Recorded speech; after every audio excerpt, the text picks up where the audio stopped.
தென்பழனி கோயிலுக்கு செய்வதாக வேண்டிக் கொண்ட காணிக்கைகளை இந்த கோயிலில் செலுத்துவது பக்தர்களுடைய வழக்கம். 3 சித்தர்களால் பூஜிக்கப்பட்டு வளர்க்கப்பட்டது இந்த கோவில். பல முருகன் கோயில்களில் இல்லாத ஆஞ்சநேயர் சன்னதி இந்த கோயிலில் உண்டு. சென்னையிலேயே மிகவும் பிரசித்தி பெற்ற ஒரு முருகன் கோயில்னா அது இந்த வடபழனி முருகன் கோயில்னு சொல்லலாம். இங்கே தமிழ் மாதம் 12லும் விழாக்கள் நடைபெறுகின்றன. அவற்றில் வைகாசி விசாக திருவிழா 11 நாள் சிறப்பாக கொண்டாடப்படுது.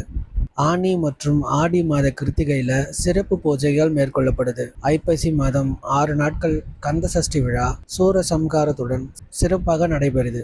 இந்த 6 நாட்களிலும் முருகப்பெருமானுக்கு லட்சார்ச்சனை நடைபெறுகிறது. மேலும் மார்கழி மாசத்துல மாணிக்க வாசகருக்கு 9 நாட்கள் உற்சவமும் நடைபெறுகிறது. இந்த கோயிலுடைய உட்பிரகாரத்துல மூலவர் பழனி முருகர் நின்ற கோலத்துல காட்சியளிக்கிறாரு. இங்கு முருகர் காலில் பாதரட்சிகளுடன் காட்சியளிக்கிறார். நவகிரகங்கள்ல ஒன்றான செவ்வாய்க்கென்று ஒரு தனி சன்னதியும் இருக்கின்றது. மேலும் இங்கு தட்சணாமூர்த்தி, சண்டிகேஸ்வரர், மகாலட்சுமிக்கென்று சன்னதிகளும் உள்ளன. இக்கோவிலில் திருமணங்களுக்கும் மத சொற்பொழிவுகளுக்கும் பயன்படுத்தப்படும் ஒரு விசாலமான மண்டபத்தை கொண்டுள்ளது. இது சென்னையில் உள்ள மக்கள் அடிக்கடி வரும் முருகர் ஆலயங்களில் ஒன்றாக இருக்கிறது. இந்த கோவிலின் முன்புற ராஜகோபுரத்தில் கந்த புராண காட்சிகள் வண்ணமயமாக விளக்கப்பட்டுள்ளன. கோவிலுடைய கிழக்கு கோபுரம் 40.8 மீட்டர் உயரம் கொண்டது. இதுல 108 பரதநாட்டிய நடன அசைவுகள் காணப்படுகின்றன.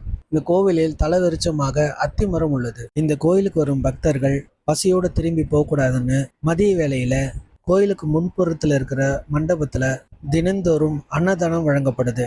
இந்த அன்னதானத்தால கோயிலுக்கு வரும் பக்தர்கள் மட்டும் இல்லாம கோயிலை சுற்றி இருக்கிற சிறு சிறு வியாபாரம் செய்து பிழைக்கும் மக்களும் இங்கு பசியாறுகிறார்கள். அதே போல இந்த கோயிலுக்கு கார் போன்ற வாகனங்களில் வரும் பக்தர்களுக்கு தேவையான பார்க்கிங் வசதிகளும் உள்ளது. அதற்கு 20 ரூபாய் கட்டணமும் வசூலிக்கிறாங்க. இந்த வீடியோ உங்களுக்கு பிடிச்சிருந்துச்சுன்னா லைக் பண்ணுங்க, ஷேர் பண்ணுங்க, கமெண்ட் பண்ணுங்க. இது போன்ற சிறப்பு வாய்ந்த கோயில்களை பற்றி தெரிஞ்சுக்க நம்மளோட யூடியூப் சேனலை மறக்காம சப்ஸ்கிரைப் பண்ணிக்கோங்க. நன்றி.